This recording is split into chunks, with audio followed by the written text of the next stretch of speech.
man, like I just discovered a real person really has a need for my skill set and solution, values me and the relationship they have with me, and they want to do reoccurring work with me. I mean, you could be the best videographer or photographer or marketer in the world, but if you're not a people person, like if you're an asshole, you know what I mean? Like, it doesn't matter. There's so many amazing people that the world will never know about because they don't do this. When we saw success with that, that's when I knew, and just the feeling it gave me. I'm a people pleaser, so being able to cater to people and seeing people happy, making people happy, having fun, that kind of sealed the deal. When I came back from school, my girlfriend, who was my wife at the time, who's my wife now, rather, my girlfriend happened to get a job in Trenton.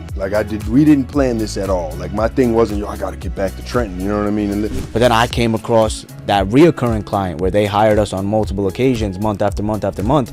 And I'm like, that changed everything for me.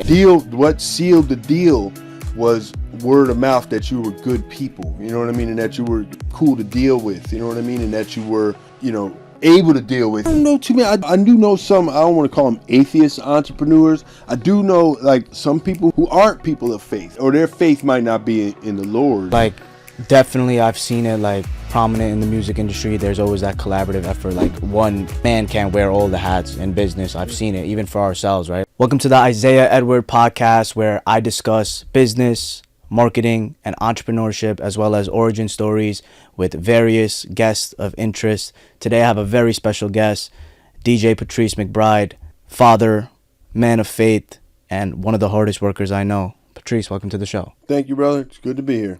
It's awesome for you to be here. Man, it's good. It's good to just sit down and talk, man. We've been on a journey to get here. It's always like, I always say this every single episode, like every one of my guests, I've gotten to be on a journey with them where I get to know them for a little while, and then we finally get to this moment, and like whenever I look across, it's just like a surreal moment always, so I want you to start talking about your origins as a DJ and how you even got into this industry and what made you even want to go into this industry and just that whole upbringing. Right. I mean, I've been at it, since I was a little kid. I grew up in North Philly, and in North Philly, period, we had a lot of DJs. Like, I tell people, like, we do two things in Philly. We do DJs and we do boxers. Like, we have an abundance of that. So growing up for me, like, DJs were everywhere. Like, there were a ton of block parties. There were just a lot of DJs around. I was obviously, a kid in my formative years, too young to do any type of nightlife stuff when you're 8, 9, and 10 and all that.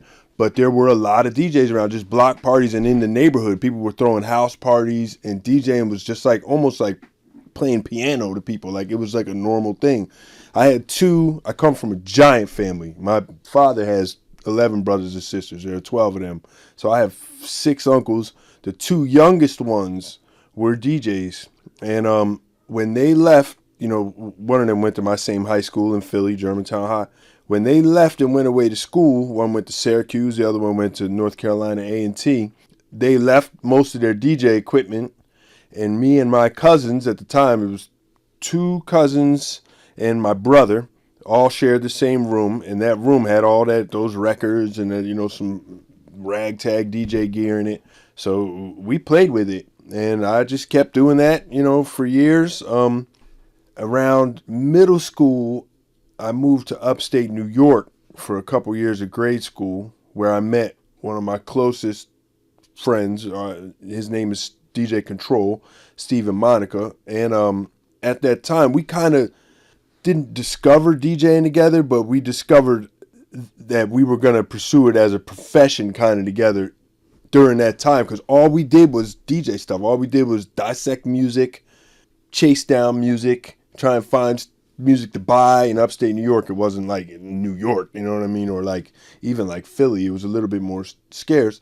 And together we kind of delved into DJing hardcore, and it was just always around, man. I just, you know what I mean, like music has just been around me from coming from a family of musicians and such my whole life. So it was just kind of, I'm not going to say I fell into it, but it was just kind of like a rite of passage kind of. Yeah, I mean, I feel like for me too, like I've told you this prior, but I had somewhat of a musical upbringing. Like I started off in the orchestra. This is even before I like did skateboarding and business and everything like that. I feel like people who are musically inclined have an ear for it, right? Like I remember being in elementary school, I used to hear them play, and I almost like was curious to like go see what was going on. Like the violin called to me. So I imagine it's been the same for you as a child, like just having that musical influence environment kind of getting called to you and just resonating with you as a young man. I would say, when did you realize that like you wanted to do this as like a officially as a career, right? It started off as an interest, a hobby. When did it mature into saying, hey, like I want to make money from this now? High school, when I came back to Philly for middle school and such, and then I was in Philly for a couple years, and then my whole family moved to Trenton and Ewing, which is a suburb of Trenton. And around that time, like we started, my buddies I hooked up with here, we started throwing parties, and we were making a little bit of money. We had our equipment and everything. We would rent out firehouses, VFWs, anywhere that would let us rent the place, so we can get somebody over 18 to, rent the place for. And we would throw our own parties. And when we saw success with that, that's when I knew, and just the feeling it gave me. I'm a people pleaser, so being able to cater to people and seeing people happy, making people happy, having fun, that kind of sealed the deal for me. So it was around high school when I figured out that I was probably going to do this full time as a profession. So Were you doing like $5-10 tickets or like $20 tickets, party entries, and like what were the guest occupancy sizes that you were seeing then? We were getting 100, if not more, like to some of these places, to the point where some of them shut down. Like we did a VFW not far from where you and I are right now here, and we would pack them so much that the local police department would come, and they weren't expected to, and we were so young, and there were so many young people in those parties. So yeah, we used to get enough people that we would have to turn people away and shut down. We even had some situations like what happens at urban parties, at that time that kind of made us kind of have to chill it out a little bit, but yeah, we were definitely packing them in, man. Yeah, I could imagine. Like the times were different. Like even with my uncles, they used to describe to me like that 80s, 90s club scene, how different it looked than like the parties now. And like obviously we live in a much more regulated world now. So I imagine like the parties were crazy, the love of the music. Were you taking lead on like organizing the development of these parties, or was it more like a collaborative effort where it's like, hey, we're all going to put some money up, rent out this spot and make it happen? It was definitely a collaborative effort because I had a buddy, it was three of us really, who were the brains behind it. My buddy Justin J-Dog Lester, he was into DJing and he was into the music, but he was more of like a young entrepreneur. He even to this day, he owns his own business. He owns a bar here in Trenton. And so he would kind of handle all that. He would kind of do it wasn't too much clerical work back then, but he would kind of do the legwork, grab the venue, kind of handle everything with the kind of adults, and me and my buddy, his first cousin, Jarrett, who was DJing at the time and producing music at the time, we would handle all the DJing. And I would do most of the DJing. Jarrett would he was up on all the latest music and kind of was like a, behind the scenes. He didn't really get too much into actual DJing. So it was definitely a collaborative effort. We were all in the hallways passing out flyers and, mixtapes and, bugging all our people to come. So it was definitely collaborative. I can't take all the credit. Yeah, I feel like definitely I've seen it like prominent in the music industry. There's always that collaborative effort, like one man can't wear all the hats in business. I've seen it even for ourselves, right? Like you try to do that, it doesn't work out so well, but the most beautiful things happen when multiple people are involved, multiple people have a stake at hand. When do you feel like though, like the bridge happened when you transitioned out of high school, where it's like, I'm in this journey alone? Because like we lose friends along the way, things change. When was it like you realized, hey, like this is what I want to do, I have to figure this out on my own as an entrepreneur, like I have to figure out how I'm going to grow my business, get clients, like I'm not hosting parties? Like when did that change happen? I'd say after really college. I went to Penn State, and one of those buddies, my buddy Jared, who I was just telling you about, he went with me. Like when I left the school, I started in the summer. Right after I graduated high school, I started in the summer semester, and we immediately went out there and started throwing parties. But around that time, he was also working a full-time job, a regular job out there in State College where the main campus is. And I signed up with a local DJ company called Local Motion DJs. So I was playing like all the local spots. Like at the time, there was a place called Players. It's called The Basement now, and a buddy of mine actually owns it. There's another place called Gingerbread Man. If you're a Penn Stater or you know about State College, these places are legendary. I mean, like we bring out the riot police. Like when they party in Penn State, they get out the riot police. Like it's crazy. So around that time, like when I was I started, I don't want to say branching out, doing my own thing, but I realized that I was going to take the DJing side of it way more serious than my buddies, you know what I mean? And so around that time, I started to kind of put it together, man, that I was going to have to, go DJ kind of just on my own, you know what I mean? Like nobody else doing it but me, you know what I mean? I think that's like one of the most like epic transitional moments for any entrepreneur, where it's like things start off as an interest and they evolve to a hobby, then you get some type of traction, you get like a concept of a result, right? Like those first initial parties was your concept of result, and then you realize like, all right, I'm about to venture off in this journey, and then you see that separation occur where it's like, whoever I thought was going to be doing this, like it's me now, right? And I have to figure out like, where am I going to get my clients from? Like what is my purpose here? What type of music, what type of artist do I want to be, et cetera, et cetera. So like I assume organizing parties then became more difficult after that point of college, right? Because it's like you're not a college boy no more. You're not at these like dorm parties. Like what were the first couple gigs you were getting, and how were you going about acquiring them now that you were like a single entrepreneur in this journey, regardless of like your friends and your companions you had along the way? You kind of went off on that path, right, that samurai's path of like, I'm gonna figure this out now on my own. So how, like, what were the events looking like? What did you do to get your first couple events on your own? When I came back from school, my girlfriend, who was my wife at the time, who's my wife now, rather, my girlfriend happened to get a job in Trenton. Like we didn't plan this at all. Like my thing wasn't, I got to get back to Trenton, you know what I mean? And so we kind of ended up back here.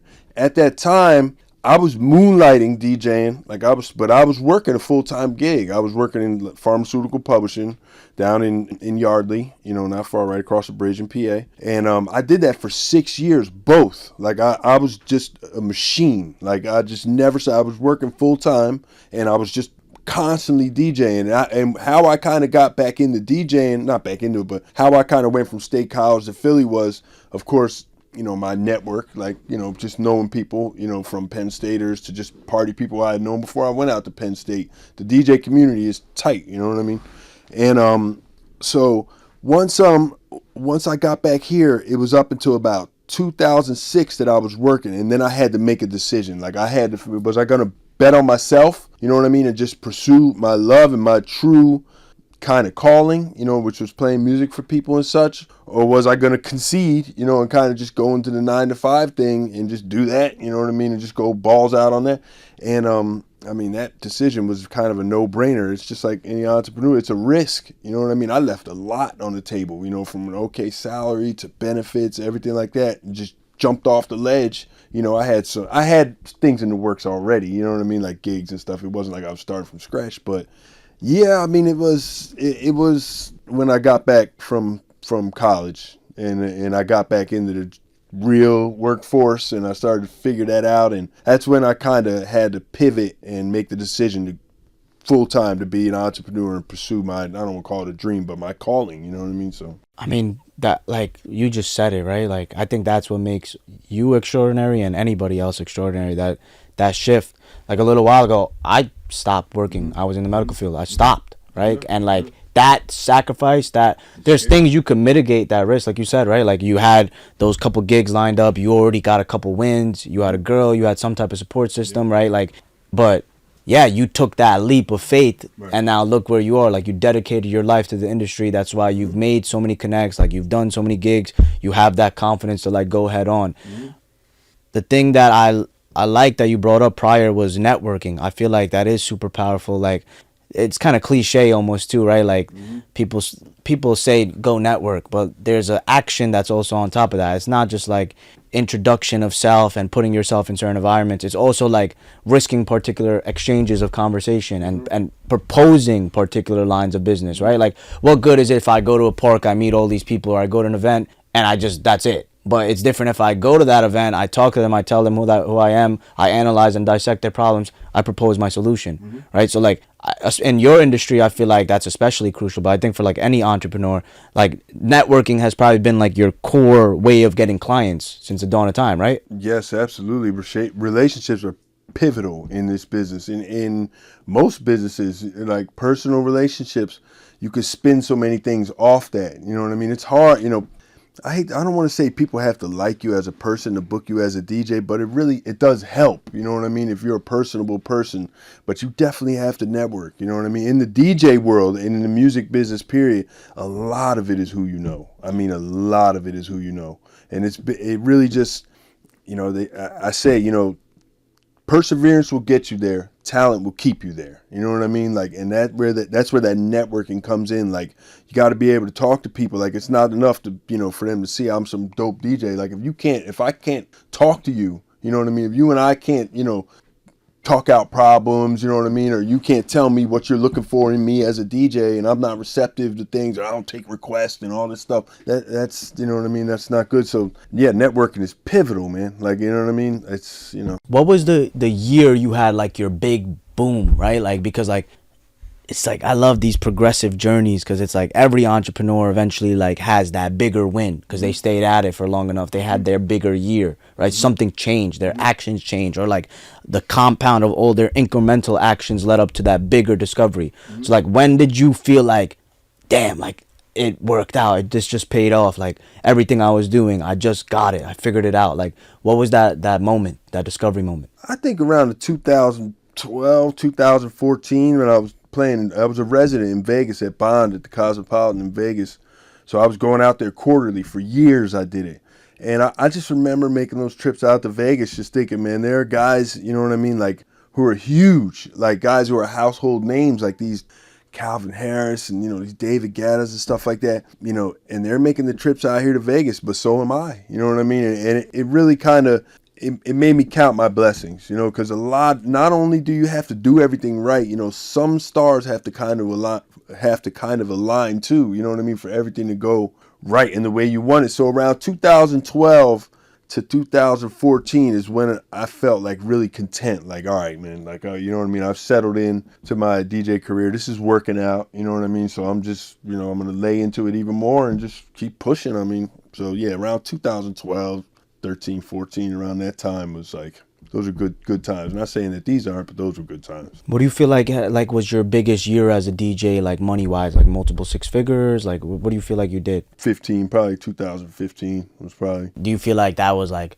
a big volume event, or like just a couple good events? I feel like that was a lot of events. Like, being just a dog. I mean, just, DJing a lot, you know what I mean? So some of them were high end events. Some of them were high pay rate events, but not all of them were, you know what I mean? Like sometimes some of the best venues, some DJs, there are DJs who will play these venues for the exposure and things, for cheaper rates, and of course for networking purposes and things like that. I've done that before, you know what I mean? I don't do that so much now, but so back then, yeah, I mean, there were, I would have liked to seen upper six figure. I always tell people, if I can make $250,000 a year, I'm good. You know what I mean? If I can make that doing what I love, anything beyond that is just icing on the cake. So those were good years. I've kind of maintained that kind of same kind of rate, and yeah, man, it was really around, I'd say 2015, maybe 16. When did you first discover like retainer clients, reoccurring clients, right? Because that was like a big pivotal moment in my media journey. Like, I started off doing a lot of volume-based gigs as a photographer, videographer before I stepped into marketing. And it's like I was just always fishing for that next like $500, $1,000, $1,500 gig. But then I came across that reoccurring client where they hired us on multiple occasions, month after month after month. And I'm like, that changed everything for me in terms of like marketing and money models and business, because I was like, man, like I just discovered a real person that really has a need for my skill set and solution, values me and the relationship they have with me, and they want to do reoccurring work with me. And it's like, imagine if I had 20 of these same type of people, right? That changed everything for me as an entrepreneur. So what was that like first client you felt that instead, like, because you said you had that big volume year. I'm sure you had a couple reoccurring in there, but when did you have that moment where it's like, I need to transition from the volume stuff to finding prestigious people that want to value me in that light? Well, they say that, right? Entrepreneurs say, isn't there like not a rule, but like a kind of saying, like 80% of your business comes from 20% of your clients, like something like that.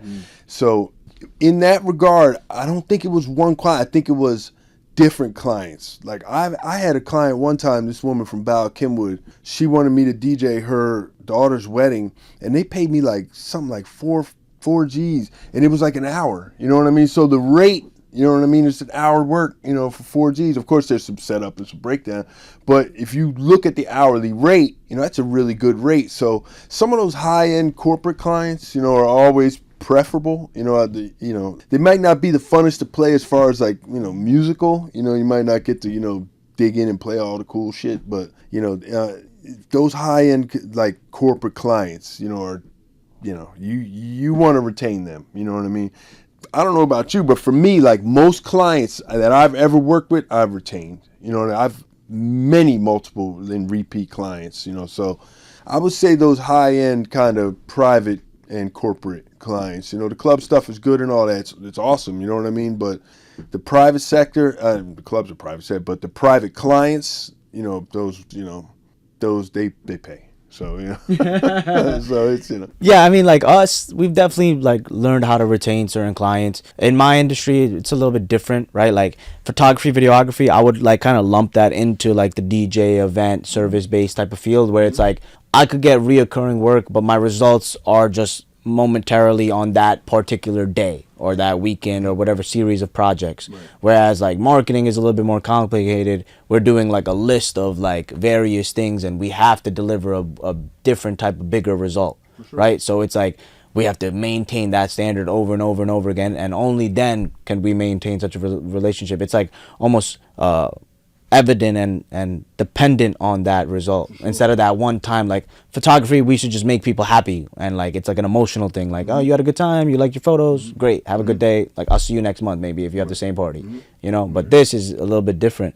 Speaking of marketing, what were some marketing tips you did at like as you were progressing through your career that led you to acquiring more cool jobs or bigger jobs, right? Like we know you did networking, we know you threw the parties. Like what else were some tactics you were doing back then? Because obviously social media wasn't as present as it is now. It was definitely appealing to peers. It was definitely trying to be a DJ's DJ.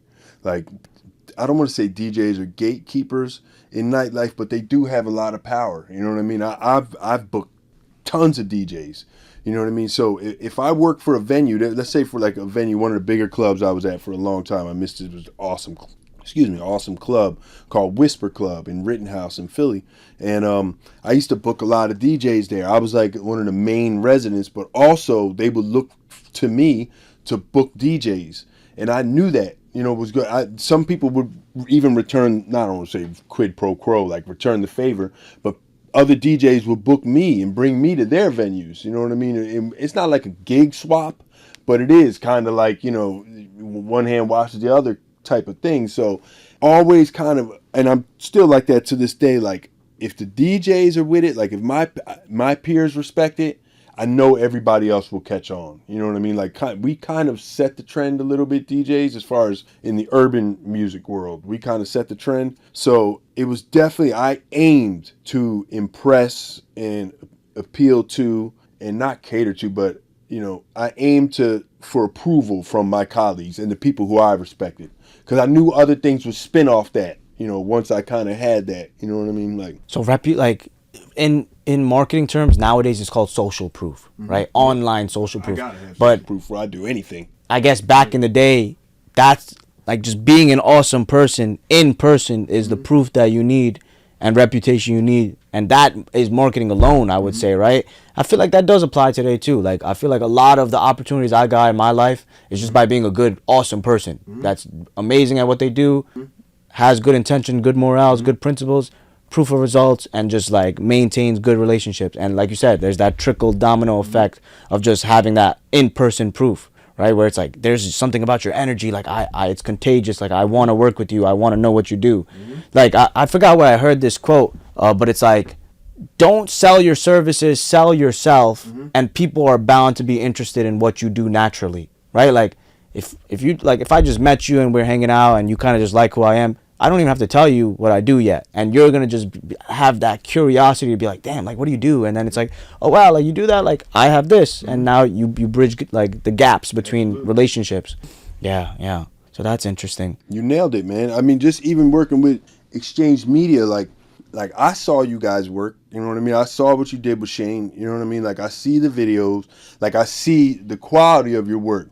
But the deal, what sealed the deal was word of mouth that you were good people, you know what I mean? And that you were cool to deal with, you know what I mean? And that you were, able to deal with, you know what I mean? You could be the best videographer or photographer or marketer in the world, but if you're not a people person, like if you're an asshole, you know what I mean? Like it doesn't matter, you know? So that kind of sealed the deal for me, just hearing from other people like, man, these kids, man, they got them, not kids, but I'm a little bit older than you, but these guys, man, they got really good heads on their shoulders, like they're ambitious, da da da. And I was like, all right, well, they do good work, and they have good head on their shoulders, man. Like that kind of sealed the deal for me. So it means a lot. You gotta be, a good person. You know what I mean? It's not, that wasn't the thing. You know what I mean? Like you could be I know plenty of people who are cool as hell and stink at what they do, you know what I mean? But like the fact that you're good at what you do and you're cool, that's like, man, sign me up, you know what I mean? Like I love that you acknowledge that, Patrice, because it's like that's kind of like the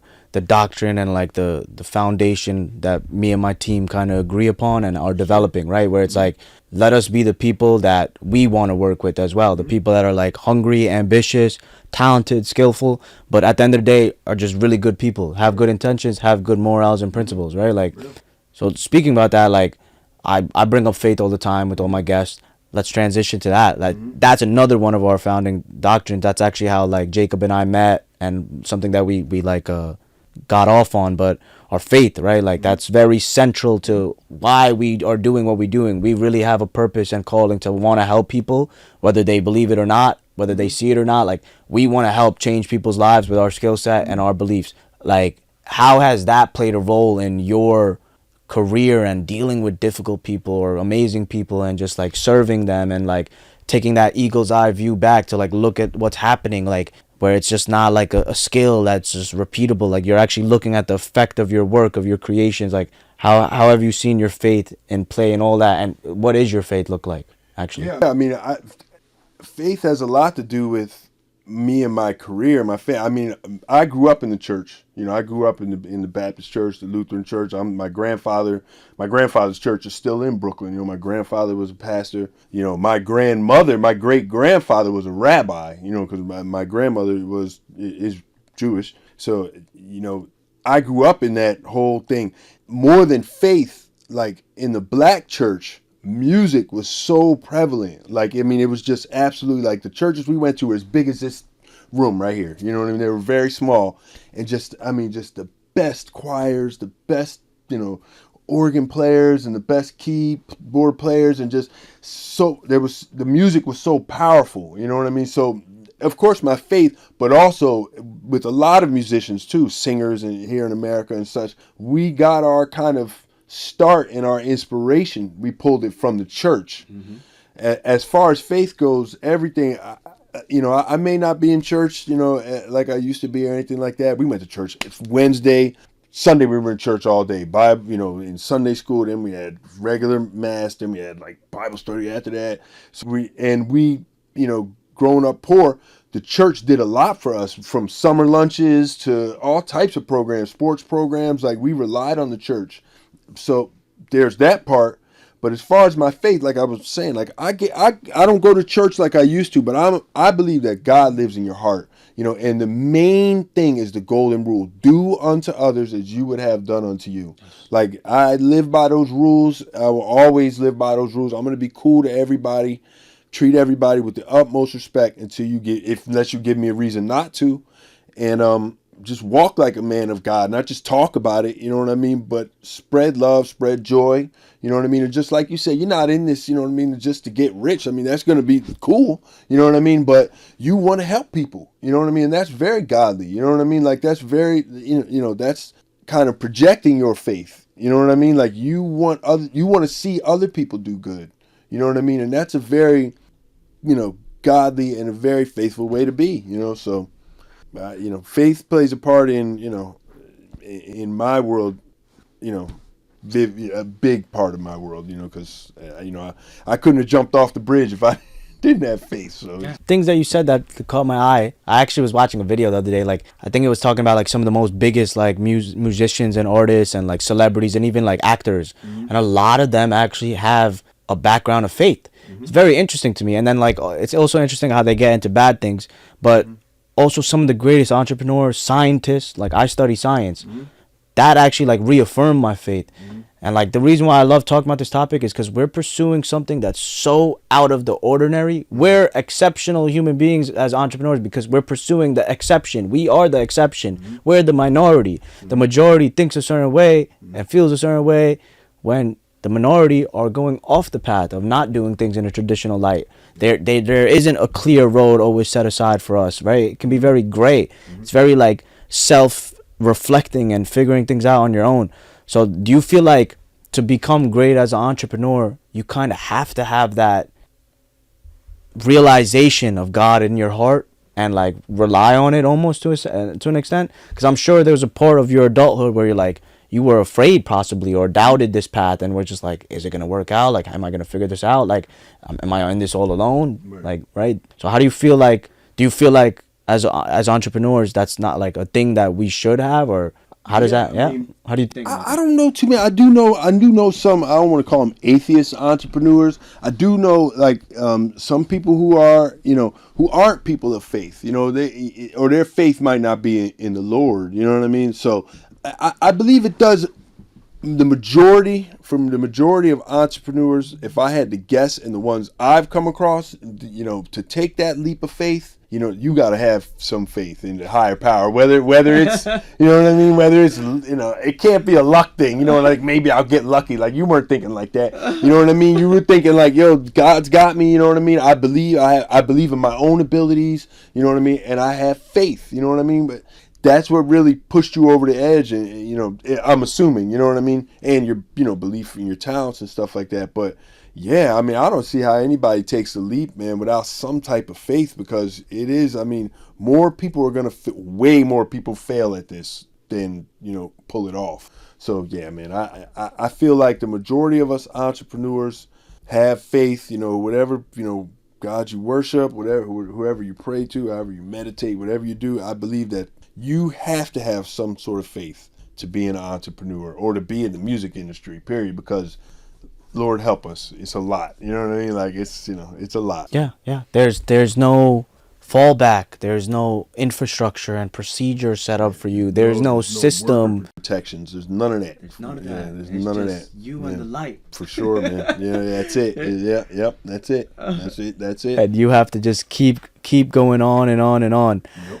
This is why, though, I'm happy you've like extended your social media journey, and even that we have a relationship now, because like something I talk about a lot is there's so many amazing people that the world will never know about because they don't do this, right? Like it's selfish and almost like ignorant to not accept the reality of like social media and the power of marketing now, and not look at yourself in the mirror and say, who am I? What do I represent? How can I use this tool that is forced upon reality now so I can spread more of this gospel, more of these good things, more of my story, and maybe possibly help people with it or even connect with people, right? Like we have an infinite way now to network and connect with human beings and share our testimony and things we've been through, as well as our knowledge and wisdom, and even provide our skills and services to the world, right? So like what's your thoughts on like social media as a DJ now? Like how do you feel about it based on like everything you've learned now? Like how do you feel like it's going to be core to the change coming up in the next like 5, 10 years, 15 years? I feel like the yin and the yang a little bit with social media. Like I love, how it can give us like kind of stories, how you can see a lot more than just, a song comes out, you know what I mean? And you listen to the song. Well, with social media, you can get all of it. You know, how they thought of the song, you know, what they were going through when they made the song, how they made the song, the technical. Like you could take, you know, your audience or your fans on a journey. You know, it's much more than the song. So I love it, you know, because you can kind of just give more of yourself. You know what I mean? If you're willing to and stuff like that. And people do want that these days. People want to know more about artists, even to the point now where like kind of they want to know that they like you kind of as a person, you know, and they like what you're doing before they check for your music. You know what I mean? There are pros and cons to that. So yeah, man, the social media thing, man, I mean, it's way bigger than music now because like, I mean, look at just news. Like social media is the news now. Independent, that's real independent journalism. You know what I mean? Like that's independent news media. You know what I mean? There's no like nobody. You're not reporting like nobody's reporting the news to me. You're just telling like you know what I mean. If let's say you know you just landed $1 million client. You know what I mean? You don't have to get somebody to tell me that you landed $1 million client. You can get on the camera and just say, "Yo, I got this $1 million client." You know what I mean? And like, it's cool, man, because it kind of knocks out all the middlemen. But also for us DJs and people who are already videographers, photographers, and things of that nature, who are already behind the computer for a lot of time, it can be really cumbersome because we are already behind the computer for so much time. So it's great to have something like Exchange Media, you know what I mean, to be able to trust them with your company's brand, you know what I mean, and things like that. It makes a big difference, you know what I mean, like, because I don't want to say it, but like I don't hate social media, I don't hate it, you know what I mean, but I'm on the road, you know what I mean, like I got these kids, man, like it's always something going on, you know what I mean, and I just can't, and I'm scatterbrained. So it's a bit more difficult for me to, you know what I mean, be locked in and stay consistent and stay in people's faces. So, yeah, I mean, I totally get it with social media and I'm appreciative of it, but I'm also appreciative of marketing people like yourself, you know what I mean, who kind of know their way around it and can help amplify it and supplement, you know, what people like me are already doing. Yeah, like you said it best, but it's called a personal brand, right? Like having your identity is something that the world can never take away from you. Mm-hmm. Yeah, we could use artificial intelligence to come up with some fake story about you now, right? But at the end of the day, like, there's always a rawness to your story that nothing is ever going to change, for sure. Right? Mm-hmm. So, like, I like where we're at right now. I would say, like, the last thing I want to talk about, a couple last things, is kind of like just pieces of advice for, like, those out there, right? Because it's like, I've interviewed so many people now. I've talked with so many different entrepreneurs, business owners, and it's like, I do this so I could gain wisdom. Mm-hmm. But more so even the people out there could gain wisdom, right? Like there's a young DJ out there that's just starting their journey. They're entering this new ecosystem and world, or even other entrepreneurs in other areas of industry, and they don't know how to navigate this. But then you have people like you have been doing this for 20 plus years and just have a different level of wisdom to get through it and adapt and evolve and conquer. And no matter what the changes are occurring, no matter what's happening in the world. So like if these were like your last 30 seconds on earth to give advice to that type of entrepreneur, like what would you say to them? That's a good question. I guess the main thing I would say to them is I need to take this advice, but don't overthink things. You know what I mean? Like you got to get as much stuff out there. You know what I mean? The more stuff you can get out there, the more you DJ, the more music you release, the more you do things like you and I are doing right now, the more you podcast, the more you show yourself to people, the more opportunities will be afforded to you. You kind of have to, nothing's going to just come to you. You know what I mean? Like I said, when I was a kid, nobody was like, yo, I want him to DJ until we started DJing. You know what I mean? We had to go out and make, you know, a place for us to DJ and things like that. So my advice would be just get started. You know what I mean? Like get started, get some stuff out there. You know what I mean? Like, and don't overthink it. Like, don't be like me and overthink everything. Like, there's a saying I'm going for, like perfection is like the enemy of progress or something like that. You know what I mean? And you and I have talked about this, you know, before, you know what I mean? Like you're like, listen, you know, we're going to have these reels flying, you know, nobody's going to overanalyze every reel because you're going to have 500 reels, you know what I mean? Like, and it makes sense, you know what I mean? So in this day and age, you know, with everything being more accessible, equipment being less expensive, you know what I mean, more opportunities being out there for DJs. DJs are everywhere, man. They're in department stores and McDonald's and shit. They're everywhere. So I would say just get out there. You know what I mean? Get out there. It's just like an instrument. You know what I mean? Start DJing.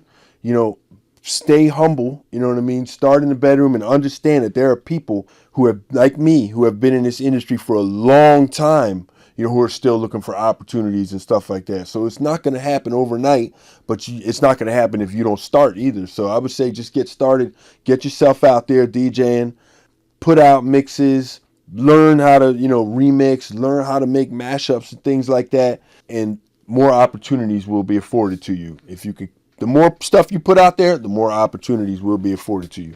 Unless you just stink and you're really not. If you're really bad, like if it's really bad, you know what I mean? But, you know, it's, you know. But even then, you know what I mean? If you got a hot look and, you know. I like that, though. I like that, right? I think you said it best. I think that there's like a hunting aspect, like every boy must become a man, right? And you have to just go out there and do the work. Yep. You have to make yourself exceptional. You have to make your skill set undeniable, yep, right? And just get out there and do the reps until like you force the world to adhere to your desires, mm-hmm, right? And whatever you're trying to pursue, along with being faithful, right? Yeah, I mean, definitely. Like I love your whole upbringing. I love how far you've come, Patrice. I'm excited to see like how you evolve as an artist and like the direction of your music as you age and go into this next like phase of your life, and even how like getting your message, your personal identity across the world, how more people could come across your amazing soul. I'm looking forward to see all that. You know, it was an amazing conversation. You, guys. I'm gonna link all of DJ Patrice McBride's music, his website, his contact to get him booked for your next big gig. His music is exceptional. His performances are undeniable. They're ones to remember, and I look forward to going to your next event. Yeah, I'll be up in the booth with you again. Yeah, let's do it. I'm ready, man. We got 3 days. We got 3 days to the next two. Actually Thursday. Awesome, so we got 2 days, man. Good, man. Let's get it. Awesome. Hell yeah, bro. Hell yeah, bro. All right, guys. See you on the next episode.